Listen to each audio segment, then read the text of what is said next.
যুক্তরাষ্ট্র ইরান ভঙ্গুর যুদ্ধবিরতি শেষ, ট্রাম্পের ঘোষণা তেহরানের অনুরোধে আবার আলোচনা চললেও থামবে না যুদ্ধ। অবশেষে ২৭ জুলাই উন্মুক্ত হচ্ছে যুক্তরাষ্ট্র কানাডা গর্ডি হাউস সেতু, দুদেশের ৮ রুটে নতুন সিদ্ধান্ত এয়ার কানাডার। নিউ ইয়র্ক টাইমসের বেশ কজন সাংবাদিকদের ওপর ট্রাম্প প্রশাসনের সমন, ম্যানহাটনের একটি ফেডারেল আদালতে সাক্ষ্য গ্রহণ বুধবার। এবং যুক্তরাষ্ট্রে কয়েক লাখ বিদেশি কর্মীকে ছাঁটাইয়ের নির্দেশ, ট্রাম্পের স্বাক্ষর ছাড়াই নতুন আবাসন আইন কার্যকর। উত্তর আমেরিকার রাজনীতি, অর্থনীতি, অভিবাসন ও আন্তর্জাতিক সম্পর্কের সর্বশেষ খবর নিয়ে আপনাদের জন্য আরটিভির বিশেষ পরিবেশনা আমেরিকান রাউন্ড আপ। আপনাদের সঙ্গে আছি আমি জেরিন নওফি। যুক্তরাষ্ট্র ও ইরানের ভঙ্গুর যুদ্ধবিরতি আনুষ্ঠানিকভাবে শেষ বলে ঘোষণা করেছেন মার্কিন প্রেসিডেন্ট ডোনাল্ড ট্রাম্প। তবে চরম উত্তেজনার মধ্যেই তেহরানের অনুরোধে পুনরায় আলোচনায় বসতে রাজি হয়েছে ওয়াশিংটন। ট্রাম্প স্পষ্ট জানিয়েছে আলোচনা চললেও কোনো যুদ্ধবিরতি থাকবে না। এদিকে যে কোনো পরিস্থিতির মুখোমুখি হতে পূর্ণ সামরিক প্রস্তুতির কথা জানিয়েছে ইরান। বিস্তারিত আজহার স্বপ্নিলের রিপোর্টে। মধ্যপ্রাচ্যে শান্তি ফেরানোর উদ্যোগ বড় ধাক্কা খেল মাত্র ৩ সপ্তাহের মাথায়। ভেস্তে গেল বহুল আলোচিত শান্তি চুক্তি। হরমুজ প্রণালীতে বাণিজ্যিক জাহাজে হামলার জেরে হঠাৎ করেই রণক্ষেত্রের রূপ নেয় এই অঞ্চল, যার প্রেক্ষিতে মার্কিন প্রেসিডেন্ট ডোনাল্ড ট্রাম্প সরাসরি ঘোষণা দেন তেহরানের সঙ্গে যুদ্ধবিরতির অধ্যায় এখন পুরোপুরি শেষ। তবে ট্রাম্প এও জানিয়েছেন ইরানের অনুরোধে পুনরায় আলোচনায় বসতে রাজি হয়েছে ওয়াশিংটন, কিন্তু আলোচনা চললেও বন্ধ থাকবে না সামরিক তৎপরতা। এর আগে ন্যাটো সম্মেলনে ইরানি নেতৃত্বকে কড়া ভাষায় আক্রমণ করেন ট্রাম্প। স্পষ্ট হুঁশিয়ারি দিয়ে বলেন মার্কিন স্বার্থে আঘাতের জবাব দেয়া হবে ২০ গুণ শক্তিশালী সামরিক অ্যাকশনে। ওয়াশিংটন সাফ জানিয়ে দিয়েছে ইরান যদি প্রকাশ্যে হরমুজ প্রণালী উন্মুক্ত ঘোষণা না করে এবং জাহাজে হামলা বন্ধের লিখিত নিশ্চয়তা না দেয় তবে কোনো পারমাণবিক চুক্তি হবে না। ইতিমধ্যেই তেহরানের উপর নতুন করে অর্থনৈতিক নিষেধাজ্ঞাও আরোপ করেছে ট্রাম্প প্রশাসন।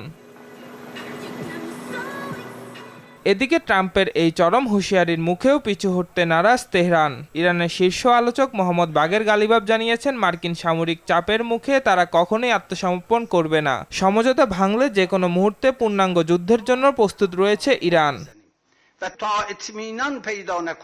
চলমান এই সংকট নিরসনে ওমান ও কাতারের মধ্যস্থতায় কূটনৈতিক তৎপরতা শুরু হলেও তেহরানের সাধারণ মানুষের মধ্যে যুদ্ধ নিয়ে এক ধরনের অনিশ্চয়তা ও উদ্বেগ বিরাজ করছে। বিশ্ব অর্থনীতি ও জ্বালানি সরবরাহের সুরক্ষায় এখন সবার নজর মধ্যপ্রাচ্যের এই উত্তপ্ত পরিস্থিতির দিকে। আজহার স্বপ্নিল, আরটিভি। অবশেষে জনসাধারণের জন্য খুলে দেওয়া হচ্ছে যুক্তরাষ্ট্র ও কানাডার মধ্যবর্তী বহুল প্রতীক্ষিত গর্ডি হাউস আন্তর্জাতিক সেতু।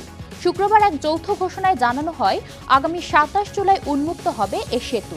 কানাডার অবকাঠামো মন্ত্রণালয় বলেছে মিশিগান অঙ্গরাজ্য এবং যুক্তরাষ্ট্র সরকারের সমর্থনে এটি চালু করা হচ্ছে। চলতি বছরের শুরুতে প্রেসিডেন্ট ডোনাল্ড ট্রাম্প এ প্রকল্প নিয়ে আপত্তি তুলেছিলেন, তবে সব জটিলতা কাটিয়ে শেষ পর্যন্ত উদ্বোধনের সিদ্ধান্ত নেওয়া হয়েছে। কর্মকর্তারা জানান নতুন এই সেতু কানাডা ও যুক্তরাষ্ট্রের মধ্যে বাণিজ্য ও পণ্য পরিবহন আরও সহজ করবে এবং আগামী কয়েক দশকে দুদেশের অর্থনীতিতে বিলিয়ন বিলিয়ন ডলারের অবদান রাখবে। এদিকে যুক্তরাষ্ট্রের সঙ্গে পরিচালিত ৮টি ফ্লাইট রুটে পরিবর্তনের ঘোষণা দিয়েছে এয়ার কানাডা। নতুন সিদ্ধান্ত অনুযায়ী কয়েক রুট বাতিল করা হয়েছে, কিছু সাময়িকভাবে স্থগিত রাখা হয়েছে এবং কয়েকটি যাত্রা শুরুর সময় পিছিয়ে দেওয়া হয়েছে। পরিবর্তনের আওতায় রয়েছে টরন্টো, মন্ট্রিয়ল, অটোয়া ও কুইবেক সিটি থেকে পরিচালিত বিভিন্ন ফ্লাইট। এয়ার কানাডা জানিয়েছে যাত্রীদের চাহিদার পরিবর্তন, ভ্রমণ প্রবণতা এবং জ্বালানি ব্যয় বেড়ে যাওয়ায় এ সিদ্ধান্ত নেওয়া হয়েছে। ২০২৬ সালে শীতকালীন সময়সূচি কার্যকর হওয়ার সঙ্গে সঙ্গে নতুন রুট পরিকল্পনা বাস্তবায়ন হবে। বিশ্লেষকদের মতে এই পরিবর্তনের প্রভাব কানাডা যুক্তরাষ্ট্র ভ্রমণের পাশাপাশি পরিবহন খাত ও সংশ্লিষ্ট ব্যবসাতেও পড়তে পারে। যুক্তরাষ্ট্রে কয়েক লাখ বিদেশি কর্মীকে আগামী কয়েক সপ্তাহের মধ্যে চাকরি থেকে ছাঁটাইয়ের নির্দেশ দিয়েছে ট্রাম্প প্রশাসন। দেশটির ডিপার্টমেন্ট অফ হোমল্যান্ড সিকিউরিটি নিয়োগকর্তাদের এ বিষয়ে আনুষ্ঠানিক নির্দেশনা পাঠিয়েছে। মার্কিন ইউএসসিআইএস জানায় টেম্পোরারি প্রোটেক্টেড স্ট্যাটাস বা টিপিএস এর আওতায় থাকা হাইতি, সিরিয়া ও মিয়ানমার সহ বেশ কয়েকটি দেশের নাগরিকদের কাজের অনুমতির মেয়াদ চলতি মাসেই শেষ হচ্ছে। সুপ্রিম কোর্ট ট্রাম্প প্রশাসনের টিপিএস সুবিধা বাতিলের ক্ষমতা বহাল রাখার পরই এই সিদ্ধান্ত কার্যকর করা হচ্ছে। এর ফলে প্রায় 3.5 লাখ অভিবাসী কর্মী চাকরি হারানোর পাশাপাশি দেশ থেকে বহিষ্কারের ঝুঁকিতে পড়েছেন। স্বাস্থ্যসেবা, নির্মাণ ও পরিবহন খাতের বড় ধাক্কা হিসেবে দেখা দেওয়া এই পদক্ষেপের তীব্র সমালোচনা করেছেন অধিকার কর্মীরা। এদিকে প্রেসিডেন্ট ডোনাল্ড ট্রাম্পের স্বাক্ষর ছাড়াই যুক্তরাষ্ট্রের নতুন আবাসন আইন কার্যকর হয়েছে। কংগ্রেসে পাশ হওয়া দ্বিদলীয় 21 শতকের রোড টু হাউজিং অ্যাক্ট শনিবার থেকে আইনে পরিণত হয়। ট্রাম্প স্বাক্ষর না করলেও নির্ধারিত সময়ের মধ্যে ভেটো না দেওয়ায় দেশটির সংবিধান অনুযায়ী আইনটি কার্যকর হয়েছে। দেশটিতে আবাসনের সংকট কমানো এবং বাড়ির দাম নিয়ন্ত্রণে আনাই এ আইনের লক্ষ্য। এতে সাশ্রয়ী আবাসন নির্মাণে বাধা কমানো, পরিত্যক্ত বাণিজ্যিক ভবনগুলো আবাসনে রূপান্তর এবং বড় বিনিয়োগকারীদের বাড়ি কেনার ক্ষেত্রে কিছু সীমাবদ্ধতা বিধান রাখা হয়েছে। নির্বাচনী আইন ও সেভ আমেরিকা অ্যাক্ট পাশ না হওয়ায় প্রতিবাদ হিসেবে বিলে স্বাক্ষর করেননি ট্রাম্প। নিউ ইয়র্ক টাইমসের বেশ কয়েকজন সাংবাদিকদের ওপর সমন জারি করেছে ট্রাম্প প্রশাসন।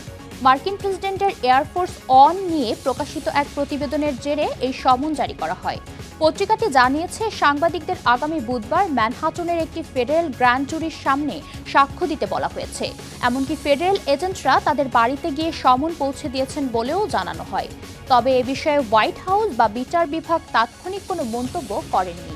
নিউ ইয়র্ক টাইমসের আইনজীবী ডেভিড ম্যাক্রো বলেন, সংবাদকর্মীদের বাড়িতে আইন শৃঙ্খলা বাহিনীর উপস্থিতি সংবিধান ও সংবাদ মাধ্যমের স্বাধীনতার জন্য উদ্বেগজনক। এ ঘটনা এমন সময়ে ঘটল যখন নতুন এয়ারফোর্স অনের নিরাপত্তা নিয়ে প্রকাশিত প্রতিবেদনের পর সাম্প্রতিক সফরে পুরানো ও নতুন দুই ধরনের এয়ারফোর্স অনই ব্যবহার করেছেন ট্রাম্প। যুক্তরাষ্ট্রের রক্ষণশীল রাজনৈতিক কর্মী চার্লি কার্ক হত্যা মামলায় 23 বছর বয়সী টাইলার রবিনসনের বিরুদ্ধে শক্তিশালী প্রমাণ আদালতে উপস্থাপনের দাবি করেছেন প্রসিকিউটররা। তাদের দাবি, হত্যাকাণ্ডে ব্যবহৃত রাইফেলে অভিযুক্ত ডিএনএ, সিসিটিভি ক্যামেরার ফুটেজ এবং মোবাইলে পাঠানো স্বীকারোক্তিমূলক বক্তব্যে তার সম্পৃক্ততার প্রমাণ পাওয়া গেছে। তবে রবিনসনের আইনজীবীরা এসব প্রমাণের গ্রহণযোগ্যতা নিয়ে প্রশ্ন তুলেছেন। গত বছরের 10 সেপ্টেম্বর উটাহ ভ্যালি ইউনিভার্সিটিতে বক্তব্য দেওয়ার সময় গুলিতে নিহত হন চার্লি কার্ক।